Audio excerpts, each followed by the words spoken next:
amigos, meus irmãos, como proclama a religião de Deus na LBV, o novo mandamento de Jesus, o Cristo, é a chave de toda a Bíblia Sagrada.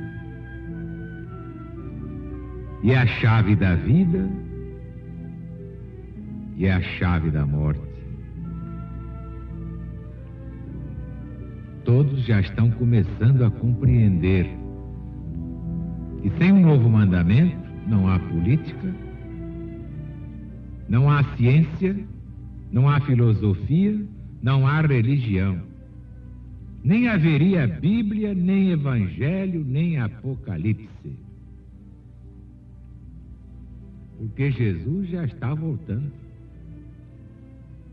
E é por isso que levamos a todo o Brasil o Apocalipse do Cristo de Deus, segundo São João, o livro das profecias finais. Só há um meio exato de enfrentar o que vem lá. É saber exatamente o que vem lá. Saber para prever, prever para prover. Ninguém será poupado. A justiça, que se traduz na lei eterna da reencarnação. Está chegando a hora dos últimos resgates, das últimas retificações. Veremos quem está escrito no livro da vida eterna. Vamos, pois, levar aos lares de todo o Brasil o último livro da Bíblia Sagrada, Apocalipse, que é o Evangelho moderno de Jesus, segundo São João.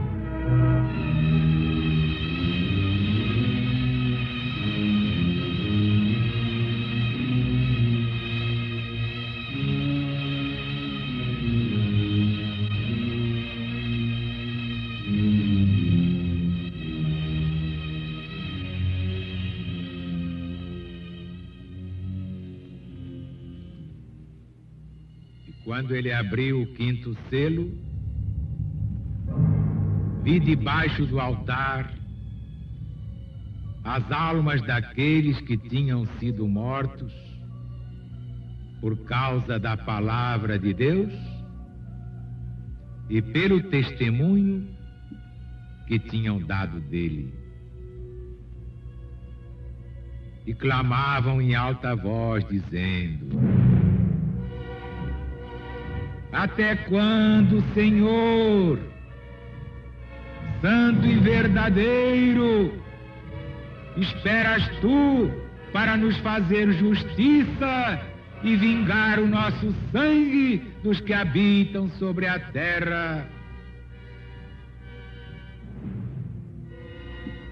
E foram dadas a cada um deles umas vestiduras brancas. E foi-lhes dito que repousassem ainda um pouco de tempo,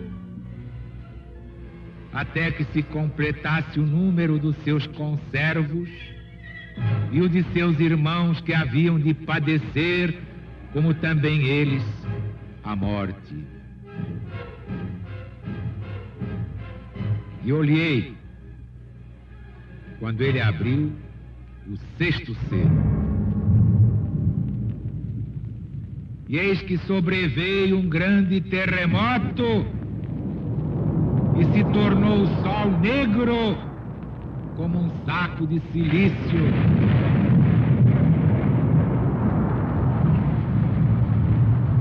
E a lua se tornou toda como sangue. E as estrelas caíram do céu sobre a terra, como quando a figueira, sendo agitada de um grande vento, deixa cair os seus figos verdes.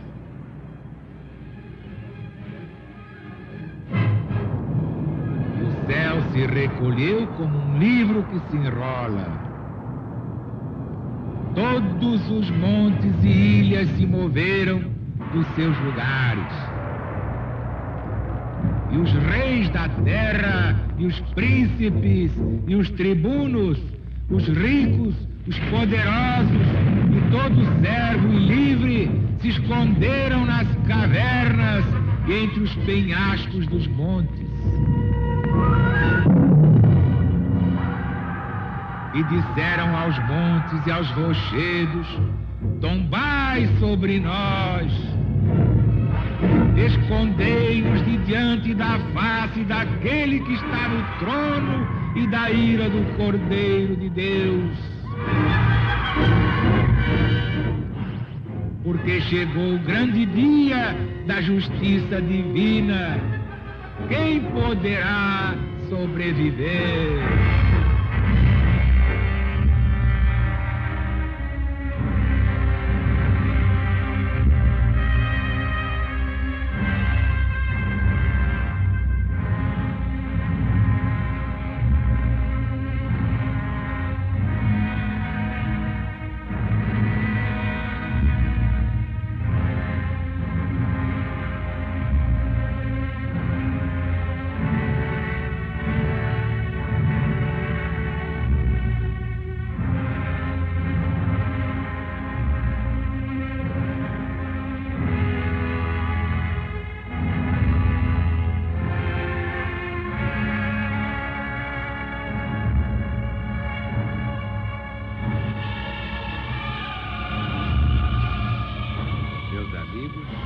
Meus irmãos, nós não inventamos nada, isso não é escrito pela LDB. Quem escreveu foi o apóstolo profeta João, o evangelista. Mas ele apenas escreveu como psicógrafo, como instrumento e nada mais. O autor mesmo é nosso Senhor Jesus Cristo. Como está neste livro, logo no princípio, Apocalipse de Jesus que Deus lhe deu para mostrar aos seus servos o que em breve vai acontecer. Nós vamos passar o espanador na memória?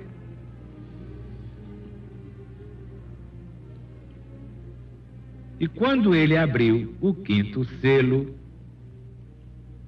vi debaixo do altar as almas daqueles que tinham sido mortos por causa da palavra de Deus, pelo testemunho que tinham dado dele.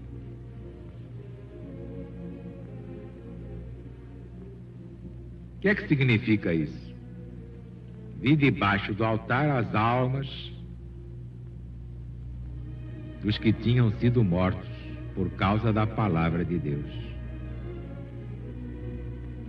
Que altar é este?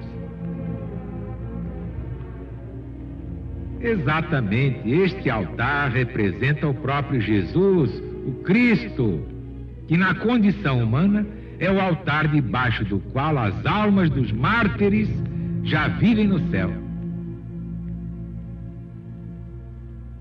Altar só para Jesus.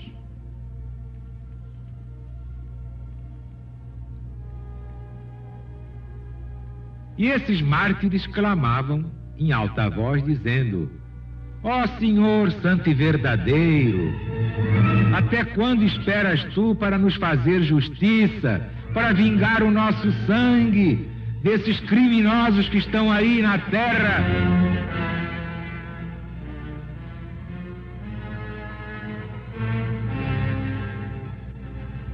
Por que os santos falam assim? Por maldade? Porque são vingativos? Querem a perdição eterna de Herodes, Pilatos, Domiciano, Nero e tantos outros débeis mentais da história humana? Claro que não.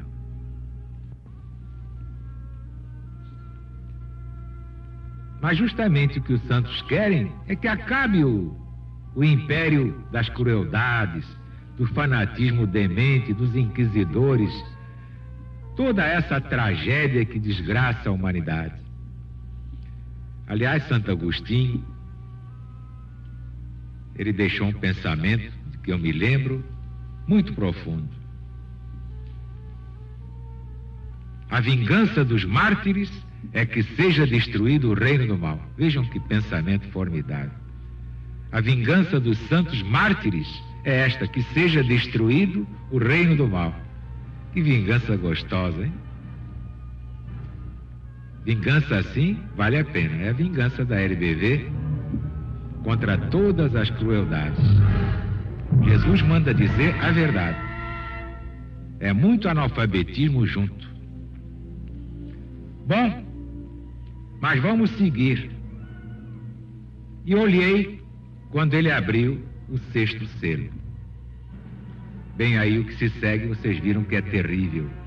É a chamada vingança da ira divina, última e irrevogável, contra os que se deleitam nas piores crueldades da história. Isso é terrível. Vocês veem aí, né? As estrelas caíram do céu sobre a terra, como quando a figueira, sendo agitada de um grande vento, deixa cair os seus figos verdes. E o céu se recolheu como um livro que se enrola. Todos os montes e ilhas se moveram dos seus lugares. Que coisa, hein? Coisa terrível. Tornou-se o sol negro como um saco de silício. O terremoto, o eclipse do sol e da lua, veja quem tem olhos de ver, escurecendo tudo, a queda das estrelas, a comoção dos montes. Claro, tudo isso faz parte daquele modo hiperbólico de falar de todos os profetas. Isso é para significar o quê? Calamidade extrema e geral, como a que se seguiu aos judeus, como aquela também que se seguiu ao Império Romano depois da morte de Jesus. Morte entre aspas. Os romanos e os judeus mataram Jesus. Jesus morreu assassinado por romanos e judeus conluiados. Coitados, na sua ignorância, eles pensavam que o mal estava liquidado. Era só matar aquele Jesus. Então mataram. Mas que azar, logo 3 dias depois, Jesus subiu daquele túmulo, tinha pedra chumbada. A pedra sozinha já era difícil de tirar, agora chumbada, imaginem vocês.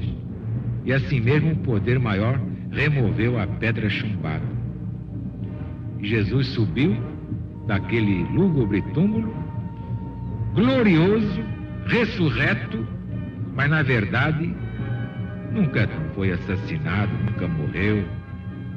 Havia de ser engraçado o bicho-homem matar Deus. Vocês engolem essa? Um Herodes, um Pilatos, um Barrabás com o poder de matar Jesus. Vocês engolem essa? Eles nem sabem o que é Jesus, o que é o Cristo.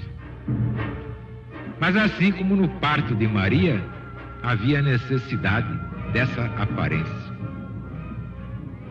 E foi o que aconteceu. E os reis da terra, e os príncipes, e os tribunos, os ricos, poderosos, todo servo e livre, se esconderam nas cavernas, entre os penhascos dos montes, gritando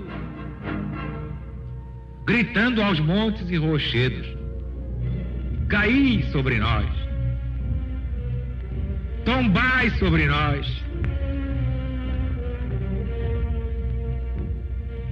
Escondei-nos de diante da face do que está no trono.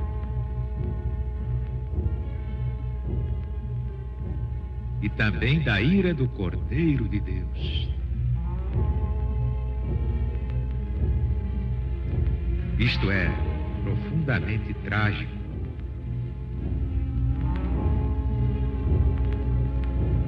Mas vai acontecer.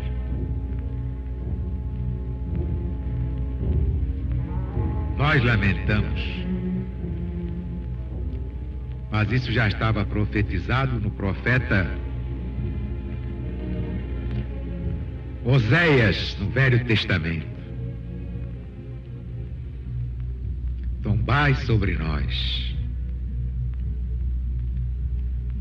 Quando alguém pede aos montes, rochedos, que tombem sobre ele, é da gente chorar. Que nós não desejamos isso nem aos nossos inimigos. Oramos por eles e lhes perdoamos de todo o coração. Mas é essa tragédia que os próprios homens armam com a sua ignorância e a sua maldade. E aqui se prova que o Velho Testamento está ligado ao Novo. João Evangelista pegou as palavras de Oséias, capítulo 10, versículo 8, se não me engano. Se não me engano. Se a memória não está fraca. Mas é um quadro dantesco, triste, doloroso. E aí só perguntando com o próprio João. Chegou o grande dia da ira de Deus. Quem poderá sobreviver?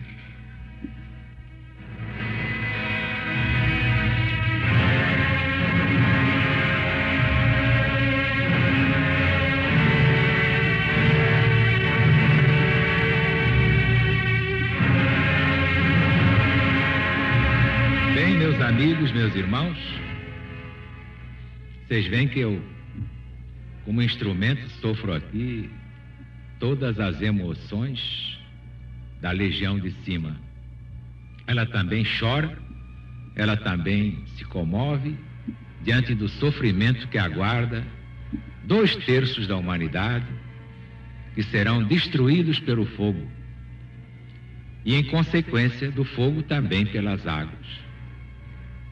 E o terço final, a terça parte da humanidade, ainda será provada em castigos horríveis até o final deste ciclo.